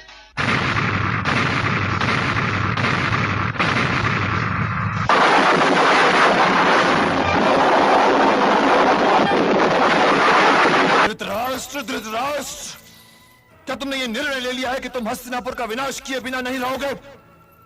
Mukesh Khanna के बारे में एक बड़ी इंटरेस्टिंग बात, how he really came into the picture. He first of all इसको लिया गया था, हमने लिया था द्रोणाचार्य के रोल के लिए। दरअसल पहले हमने इसको दुर्योधन भी ऑफर किया। जहाँ तक मेरा सवाल था, मुझे ये लगता था कि नहीं, ये कैरेक्टर दुर्योधन के लिए शायद उतना अच्छा नहीं होगा, ये शायद द्रोण के लिए अच्छा होगा, क्योंकि द्रोण भी एक ऐसा कैरेक्टर था जहाँ पे हमें एक इम्पोजिंग कैरेक्टर की। जिस सिंहासन पे बैठे हो उसके नीचे तो आग न जलाओ, ये सिंहासन जल जाएगा ये सिंहासन। प्रतिज्ञा जो उसने ली थी कि मैं आजीवन ब्रह्मचारी रहूंगा, जीवन भर विवाह नहीं करूंगा, वंशहीन ही रहूंगा और वंशहीन ही मरूंगा, उस प्रतिज्ञा के बाद में जब उसके पिताश्री चिंतित होते हैं, उस वक्त जो वो वचन देता है, वो वचन ही इसकी आस्था का बेस है। साहब ने एकदम तुमने कहा कि जिस तरह की आपकी एक डेप्थ है आवाज में, जिस तरह का आपकी एक गंभीरता है आपके पूरे एटीट्यूड में, शायद कैरेक्टर में, तो ऐसा ही हमारा एक कैरेक्टर है विदुर। जब हस्तिनापुर ढहेगा ताजश्री, तो उसकी धूल उड़कर आपके श्वेत वस्त्रों तक अवश्य जाएगी, अवश्य। इन लोगों ने प्लानिंग की तो उन्होंने मुझे बुलाया और स्क्रीन टेस्ट लिया, लेकिन स्क्रीन टेस्ट में भी जो इन्होंने मुझे लाइंस दी थी, वो लाइंस मैंने नहीं बोली, मैंने अपनी तरफ से कुछ लाइंस प्रिपेयर की थी। क्या पत्नी का ये करते हुए नहीं कि वो अपने पति के दुख को समझे? मैंने आज से अपने जीवन को उसी अंधकार में लपेट लिया है। तो मेरे ख्याल से वो लाइंस इनको इतनी इम्प्रेस कर गई होंगी कि उन्होंने सोचा होगा कि शायद ही गांधारी के रोल के लिए फिट हो। इस कैरेक्टर ने बहुत ही अट्रैक्ट किया था और मुझे लग रहा था कि स्क्रीन पे अगर आपकी जो एक एक्टर्स के एक हथियार होता है आंखें, कि अगर आंखों से ही सब कुछ एक्सप्रेस कर पाता है, अगर वो उससे छीन लिया जाए तो एक्टर आधा तो कहीं ना कहीं खत्म होता। जिस अंधकार में कुरु राजकुमार धृतराष्ट्र का जीवन लिपटा हुआ है, मैं इस प्रकाश को, इस जीते जागते पृथ्वी लोक को क्यों देखूं, जिसका वे अनुभव नहीं कर सकते। विदुर कैरेक्टर जो है पूरे महाभारत में एक ऐसा पात्र है जिसकी जिंदगी बीत जाती है दो फैमिलीज को आपस में जोड़ते हुए। खूबसूरत, हैंडसम, एक एंग्री यंग मैन, एक दुनिया से सताया हुआ, माँ बाप से बिछड़ा हुआ, जिसको सोसाइटी ने कोई जगह नहीं दी। करण का रोल मुझे मिस्टर मदन चोपड़ा एक हैं जो बीआर स्टूडियो को संभालते हैं, उनसे मुझे पता चला कि बीआर चोपड़ा महाभारत सीरियल बनाने वाले हैं। उनका इस धीर तो बौखला गए, कहते हैं भाई ये करण तो अच्छा कैरेक्टर नहीं है, मैं नहीं करूंगा। तो मैंने बहुत उन्हें समझाया कि भाई करण बहुत अच्छा कैरेक्टर। कि करण के बारे में मैं कुछ जानता नहीं था, ना ही महाभारत के बारे में। मुझे ये लगा कि अर्जुन और कृष्ण के अलावा इसमें और कोई रोल करने के लिए है ही नहीं। फिर मुझे चोपड़ा साहब ने एक्सप्लेन किया कि करण बहुत ही अच्छा रोल है, इंपॉर्टेंट रोल है, और कुछ किताबें दी गई। उन किताबों को पढ़ने के बाद मैंने फिर फैसला किया कि मैं करण का रोल करूंगा। इस सूर्यपुत्र कर्ण को संसार सूत पुत्र कहकर अपमानित करता रहा और आप चुप बैठी रहीं, और आज आपको अपना त्यागा हुआ पुत्र कैसे याद आ गया?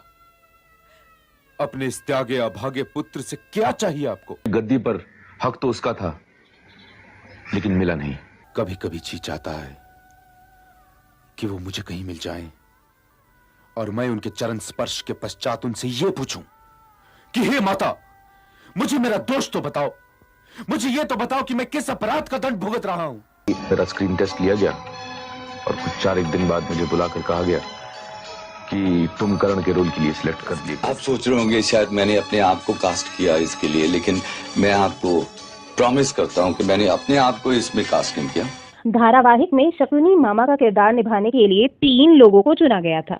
इसके बाद एक इंटरव्यू में गुफी पेंटर, जो इस धारावाहिक की कास्टिंग डायरेक्टर भी थे, उन्होंने बताया कि जब सीरियल की स्क्रिप्ट लिखी जा रही थी तो राही मासूम रजा की नजर उन पर पड़ी। उन्होंने तुरंत कहा, शकुनी मामा का रोल तुम ही करोगे। मैंने कहा जी मैंने तो कुछ काम ही नहीं किया इस कैरेक्टर के ऊपर। अरे हम करवाएंगे, क्योंकि तुम्हारा अहंकार तुम्हें किसी के आगे हाथ फैलाने की आज्ञा ही नहीं देता। मैं किसी के आगे हाथ नहीं फैलाऊंगा। जीजा श्री ने ठीक ही कहा था कि पराजय तुम्हारे दुर्भाग्य में है और ये दुर्भाग्य तुम्हें स्वीकार करना ही पड़ेगा। सबसे महत्वपूर्ण कार्य, और वो था the selection of Lord Krishna. जब धर्म और अधर्म के बीच युद्ध होने जा रहा हो, तब केवल एक तीर्थ स्थान रह जाता है दाऊ, केवल एक तीर्थ स्थान, रणभूमि। कुछ 55 वीडियो टेस्ट लिए गए। It was quite a hectic task. सबको मुकुट पहना के, मोर पंखी पहना के देखा गया, भाई ये कृष्ण कैसे लगते हैं। कामरोग बैरी को मारने की मुझ में शक्ति नहीं है, तो ये तेरी भूल है, क्योंकि इस शरीर से इंद्रियां बहुत परे हैं, और इंद्रियों से परे मन है, और मन से परे बुद्धि। नितेश भारद्वाज के साथ एक एड फिल्म की थी, तो जब वो एड फिल्म की थी तो लगा कि शायद ये आदमी कृष्ण बन सकता है। ये तो कोई न्याय नहीं हुआ दाऊ। टूटना ही था इस जंघा को, क्योंकि मजले भैया प्रतिज्ञाबद्ध थे। मुझे ये बताइए दाऊ कि यदि मजले भैया के स्थान पर आप रहे होते तो आप क्या करते? बी.आर. चोपड़ा की महाभारत में कृष्ण का किरदार निभाने वाले अभिनेता नीतीश भारद्वाज को दर्शकों ने खूब पसंद किया, लेकिन आपको जानकर हैरानी होगी कि इस किरदार के लिए उन्होंने कभी ऑडिशन दिया ही नहीं था। दरअसल वे बी.आर. चोपड़ा के पास विदुर का किरदार मांगने गए थे। Complex character, very complicated. No, I shouldn't be saying complex. Complicated character, very difficult to portray because it has got different shades of human emotions and superhuman emotions.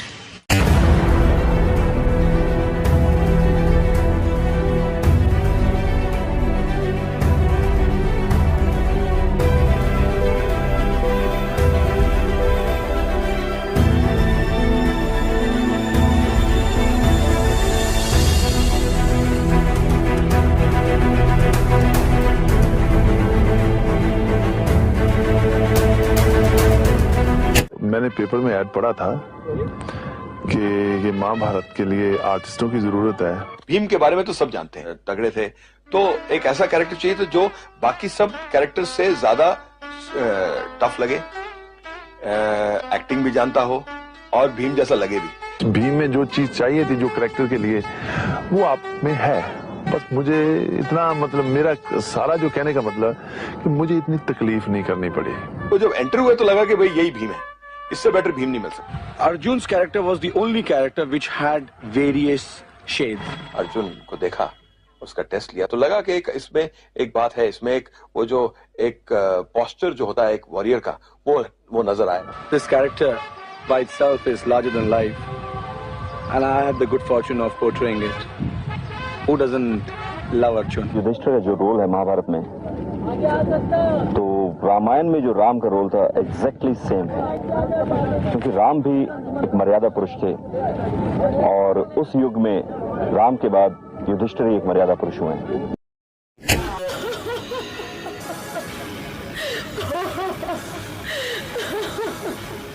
Puneet Issar की कास्टिंग के पीछे भी एक दिलचस्प कहानी है। इसके बारे में बताते हुए वे कहते हैं कि जब उन्हें पता चला कि बी.आर. चोपड़ा महाभारत बनाने जा रहे हैं तो वे उनके पास एक रोल मांगने गए। उस दौरान बी.आर. चोपड़ा उनके लुक से काफी प्रभावित हुए और उन्हें भीम का रोल भी ऑफर कर दिया, लेकिन पुनीत इस्सर ने ये रोल करने से मना कर दिया और दुर्योधन का रोल करने के लिए ऑडिशन देने की इच्छा जताई। नतीजा यह हुआ कि वह इस रोल के लिए चुने भी गए और दुर्योधन का किरदार उनकी पहचान भी बन गया।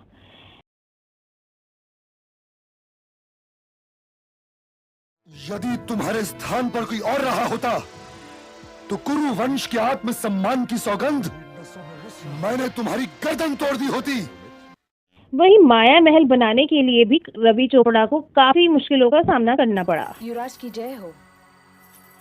ऐसा महल बनाना है, दुर्योधन देखेगा और उसकी जो ईर्ष्या, उसका जो गुस्सा इन पे। पानी कहाँ है? दासे भी हमसे इनके खिलाफ था पांडवों के, वो बढ़ेगा। एक ऐसा महल होना चाहिए जो लगता था वो था नहीं, जो था वो लगता नहीं था। यहाँ पे सबसे डिफिकल्ट बात क्या थी कि भाई एक बार ये तो बनाने में 2 दिन लगे थे, ये पूरा डिजाइन बनाने में, और हमारी किस्मत की बात थी कि एक ही बार बहुत अच्छा आया। कुछ नई चीज की थी हमने महाभारत में, कि नॉर्मली जब ये करते तो इसको मैकेनिकल इफेक्ट्स में नहीं शायद करते, इसे कैमरा इफेक्ट्स में करते। हमने इसे मैकेनिकल इफेक्ट्स में किया और अच्छा लगा। जो आज हमने जो महाभारत के वो वेस्टर्न सीन्स जो दिखाए हैं, that I believe that has been picturized in the best way could ever be done, you know. Draupadi का वस्त्रहरण का सीक्वेंस करने का वक्त आया तो सबसे पहले जो हमारे माइंड में ख्याल आया कि भाई ये तो एक ऐसा सीक्वेंस है जो महाभारत का बेस है। शायद अगर द्रौपदी का वस्त्रहरण नहीं होता तो शायद ये सब कुछ होता ही नहीं, शायद महाभारत नहीं होती। एक्चुअली इसको पूरे सीक्वेंस में शूट किया, यहाँ पे उसे खींच के लाया गया और वो सब मैंने एक ही साथ किया। तो जैसे आप जानते हैं कि श्री कृष्ण आए और फिर कपड़ा, साड़ी का कपड़ा कभी खत्म नहीं हुआ, तो उसके लिए एक्चुअली वो सेम साड़ी नहीं थी। वो जो साड़ी उसने बांधी थी और जो साड़ी जो हम खींच रहे थे वो सेम साड़ी नहीं थी, पर हमने वो स्पेशल इफेक्ट्स में ऐसा इफेक्ट दिया।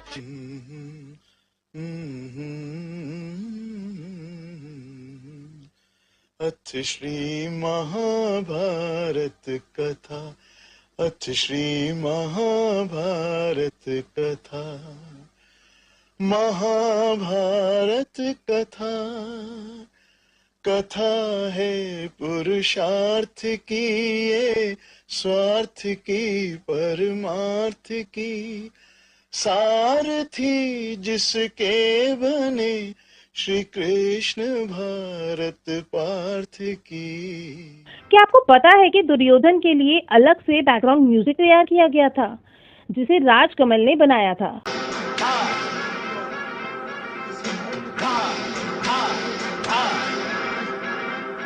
चालबाज की चल सकी यहाँ न कोई चाल, चालबाज की चल सकी यहाँ न कोई चाल,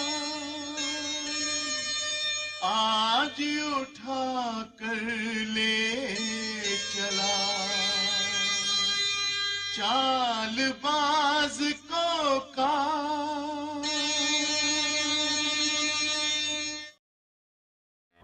चोपड़ा साहब का विचार था कि महाभारत सिर्फ एक कहानी नहीं है बल्कि भारत के इतिहास का एक ऐसा आईना है जिसमें जीवन के हर पहलू को दिखाया गया है।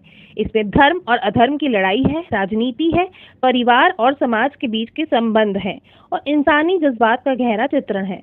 उनका मानना था कि अगर इस कहानी को सही तरीके से प्रस्तुत किया जाए तो यह लोगों को अपने जीवन पर सोचने के लिए मजबूर कर सकती है और उन्हें एक नए नजरिए के साथ जीने की प्रेरणा भी दे सकती है। हमारे अंदर जो वेस्टर्न कल्चर जो पूरे तरह से भरते जा रहा था, उससे लगता है कि थोड़ा सा गर्ल्स या बॉयज़ जो अभी के जनरेशन के हैं वो थोड़े इस अपने भारतीय संस्कृति को समझना चाहिए। एक ही बार बनने वाला प्रोजेक्ट मेरे हिसाब से वर्ल्ड की इससे बेटर स्टोरी बन सकता है। मुझे बिल्कुल अच्छा नहीं लग रहा कि ये महाभारत खत्म हो। जो मजा, आनंद, सुख, सेटिस्फैक्शन जो महाभारत करने से मिला है, It's one of the best roles as an actor could get to perform. It was the most beautiful experience. और शायद ही कोई काम करने से। ये शॉट महाभारत में मेरा आखिरी शॉट है।